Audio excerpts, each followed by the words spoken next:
بسم الله الرحمن الرحیم. د اخلاص مبارکه سوره چې د قران عظیم شان 112 سوره ده په مکه معظمه کې را نازله شوې ده.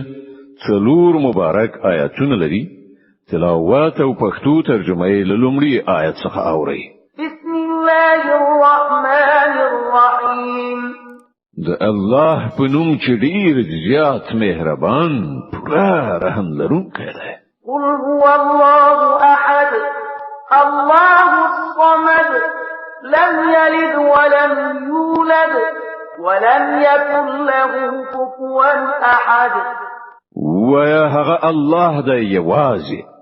الله هیڅ چاته اړ نه دی او ټول هغه ته اړ دي.